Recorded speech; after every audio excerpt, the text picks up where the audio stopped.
नमस्कार, मैं प्रिया। आप देख रहे हैं आंचलिक खबरें, अपनों की खबर आप तक। जिला उत्तर प्रदेश कांग्रेस कमेटी के आह्वान पर कांग्रेस कमेटी के तत्वावधान में शुक्रवार को कांग्रेस कार्यकर्ताओं ने जोरदार विरोध प्रदर्शन किया। ये प्रदर्शन अमेरिका की ट्रंप सरकार द्वारा प्रवासी भारतीयों के साथ अमानवीय व्यवहार और मोदी सरकार की चुप्पी के खिलाफ था। इस दौरान कांग्रेस कार्यकर्ताओं ने अपने हाथ पैर में जंजीरें बांधकर अनोखे तरीके से अपना विरोध दर्ज कराया। कार्यक्रम के मुख्य अतिथि पूर्व केंद्रीय मंत्री प्रदीप जैन आदित्य थे, जबकि संयोजन प्रदेश सचिव मनीराम कुशवाहा ने किया। कार्यक्रम की अध्यक्षता कार्यकारी जिलाध्यक्ष योगेंद्र सिंह पारीछा ने किया। बेड़ियों में हिंदुस्तान, नहीं सहेंगे ये अपमान।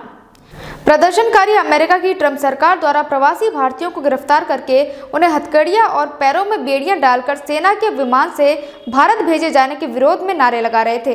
बेड़ियों में हिंदुस्तान, नहीं सहेंगे ये अपमान जैसे नारों से एलाइट चौराहा गूंज उठा।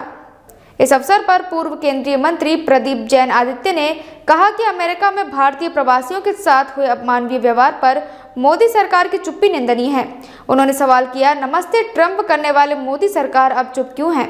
उन्होंने कोलंबिया के राष्ट्रपति का उदाहरण देते हुए कहा कि जब अमेरिका ने कोलंबिया के प्रवासियों को इस तरह निर्वासित करने की कोशिश की थी तो वहां की सरकार ने कड़ा विरोध जताया था, लेकिन मोदी सरकार ने न केवल चुप्पी साध रखी है बल्कि ट्रंप सरकार के इस कृत्य को उचित बताकर भारतीय अस्मिता के साथ खिलवाड़ किया है। प्रदेश सचिव मनीराम कुशवाहा ने कहा कि मोदी सरकार अब तक की सबसे कमजोर सरकार साबित हुई है।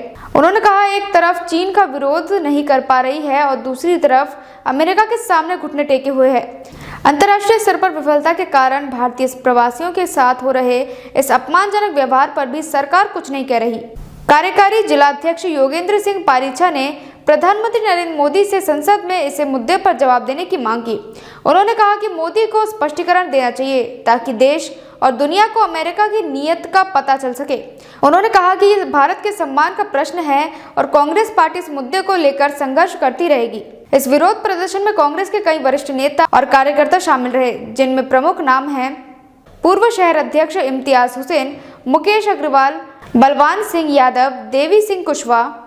अन्य वरिष्ठ नेता अरविंद बबलू, शंभू सेन, वैभव बट्टा, अमीर चंद्र आर्य, नसीब मकरानी, अनिल रिछारिया, शफीक अहमद मुन्ना, गिरिजा शंकर राय, मानव श्रीवास्तव, पंकज मिश्रा, रवि दुबे, महेंद्र मिश्रा, महेंद्र कुशवाहा, इंदिरा रेकवार, महेश चंद्र वर्मा, हरिओम श्रीवास, नीरज सनोरिया, नीरज सेन, शहीद खान, हरिओम ब्रजवासी, प्रशांत भगोरिया, मेवालाल भंडारी, जावेद खान आदि। अमेरिकी ट्रंप सरकार ने हाल ही में कई प्रवासी भारतीयों को अनियमित प्रवास के आधार पर गिरफ्तार किया था। इन प्रवासियों को अमानवीय तरीके से हथकड़ियां और बेड़ियां पहनाकर जबरन निर्वासित किया गया। ये घटना भारत में तीव्र प्रतिक्रिया का कारण बनी। हालांकि भारतीय विदेश मंत्री ने इसे कानून प्रक्रिया का हिस्सा बताया कि मोदी सरकार ने इस मामले को गंभीरता से नहीं लिया। कांग्रेस का मोदी सरकार पर आरोप। कांग्रेस नेताओं ने मोदी सरकार पर आरोप लगाया कि वे अमेरिका के साथ अपने संबंधों को लेकर इतनी सतर्क है कि भारतीयों के अपमान पर भी चुप्पी साधे बैठी है।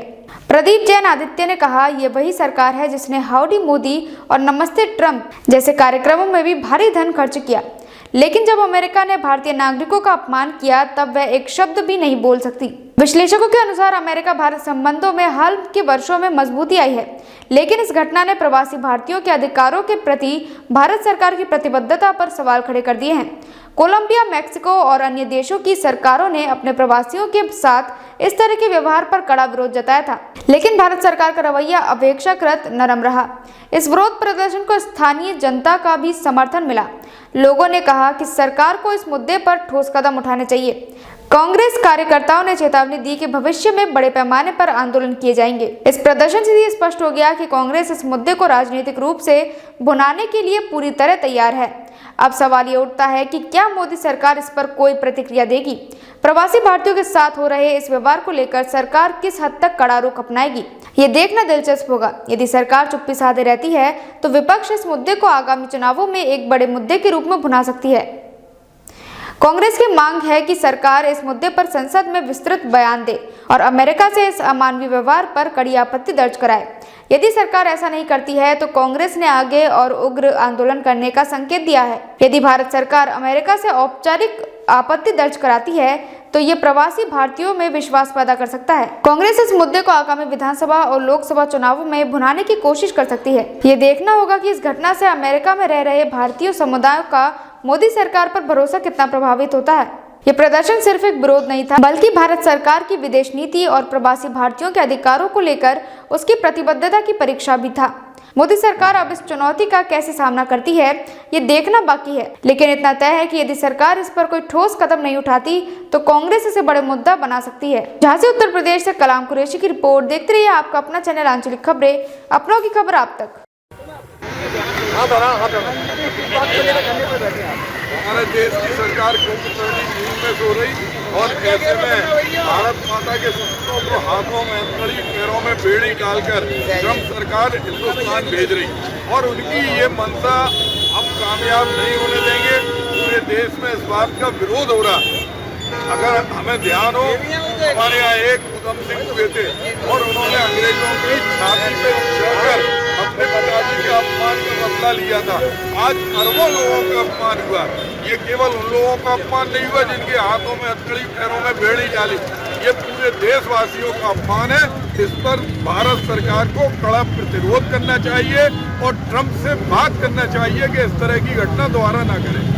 अगर जैसा कि आप कह रहे हैं उनको तो डिपोर्ट किया गया है और ये एक तरीके का जो डिपोर्ट होके आए उन्होंने भी ये बताया है कि व्यवस्था ना बिगड़ने पाए, इसीलिए उनको हथकड़ी लगाई गई है। ये डिपोर्ट की भाषा ये डरपोक सरकार की भाषा है। जो लोग गए थे, जो 20 साल से बाहर रह रहे थे, वो कोई भी गैर कानूनी ढंग से नहीं रह रहे थे और उस पर सरकार का समर्थन ये बताता है कि सरकार अमेरिका की जेब में बैठ के अपनी वक्तव्य दे रही। आज जिस तरह से उनके माता पिता ने 50 लाख 60 लाख रुपए दिए और उनको भेजा, उनके पास पासपोर्ट था, उन पर वीजा था और उसके बाद उसकी सरकार डरी हुई है। सरकार उनके खिलाफ बोल नहीं रही। आज अमेरिका की गुंडागिर्दी पूरी दुनिया जानती है कि जिस तरह की गुंडागिर्दी है वो गुंडागिर्दी हिंदुस्तान के लोग बर्दाश्त नहीं करेंगे। कब तक बैठे रहोगे आप? हम लोगों का आज प्रदर्शन है, ये लगातार चलता रहेगा जब तक प्रधानमंत्री इस पर कड़ा वक्तव्य ना दें।